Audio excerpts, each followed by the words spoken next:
Saudara, tahapan pemilu belum selesai. Kalau sebelumnya ada bola panas di gedung KPU RI, sekarang sudah berpindah tempatnya. Sidang sengketa akan segera digelar di Mahkamah Konstitusi.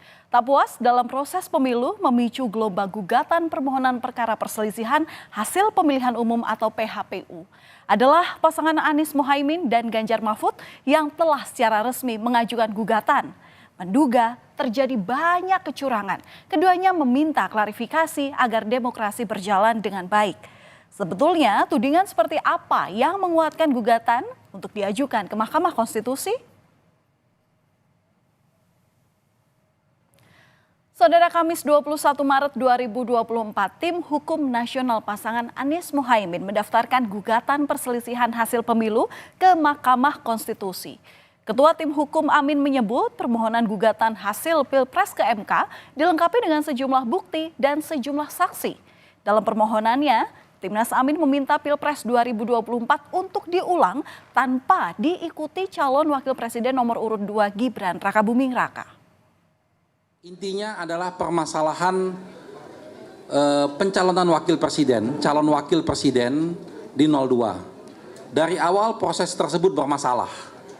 Dan lanjutan masalahnya luar biasa, karena kebetulan calon wakil presiden ini adalah anak seorang presiden, sehingga membawa dampak yang begitu luar biasanya. Jadi seandainya nanti ini diterima sebagai satu argumen yang kuat oleh Mahkamah Konstitusi, tentunya kami mengharapkan dilakukan pemungutan suara ulang tanpa diikutin oleh calon wakil presiden 002 yang saat ini.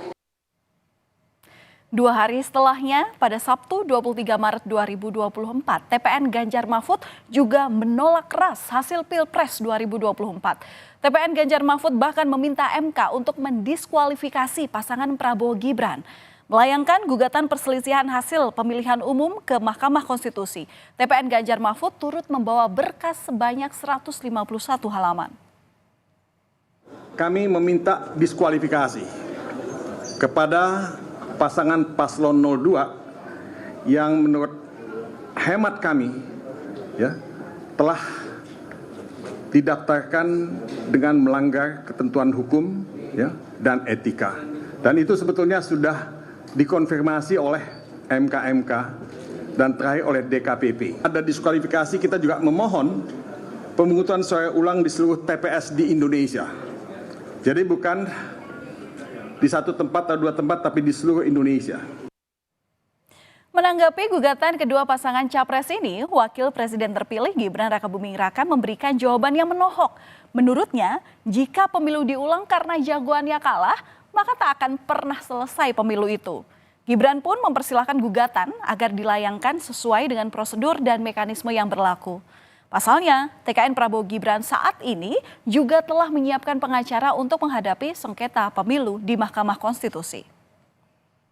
Jika nomor 1, nomor 3 ada hal-hal yang kurang berkenan, silakan diproses melalui jalur-jalur yang sudah ada.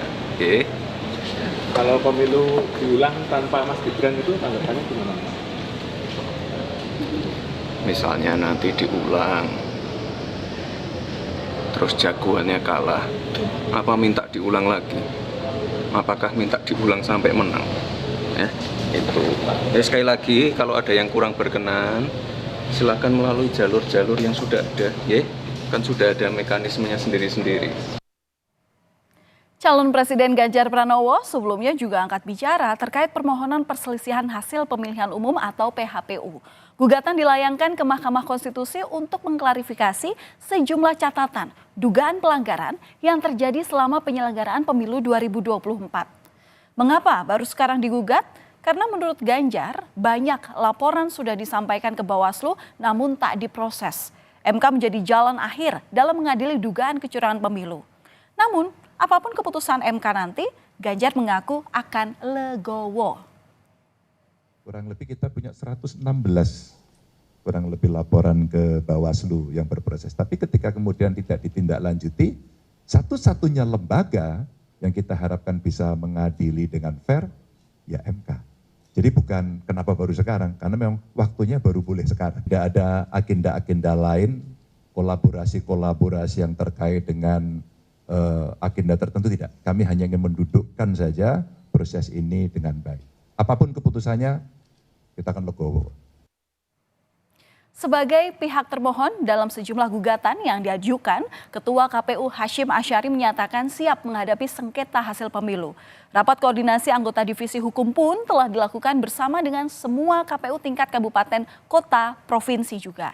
KPU juga telah menyiapkan sejumlah advokat untuk menjadi kuasa hukum KPU dalam menghadapi persidangan di Mahkamah Konstitusi. Ini KPU mengumpulkan KPU Provinsi dan KPU Kabupaten Kota seluruh Indonesia untuk mempersiapkan persidangan-persidangan dalam sengketa hasil pemilu di Mahkamah Konstitusi. Kami juga sudah menyiapkan sejumlah advokat yang nanti akan menjadi kuasa hukum KPU dalam persidangan-persidangan di Mahkamah Konstitusi. Di sisi lain, Capres Anies Baswedan berharap agar Hakim Mahkamah Konstitusi bersikap adil dalam sidang sengketa pemilu ini. Anies meminta Hakim MK dapat menjalankan tugas sebaik-baiknya agar semua proses berjalan baik. Anies menegaskan terus berfokus pada proses gugatan sengketa pemilu di MK.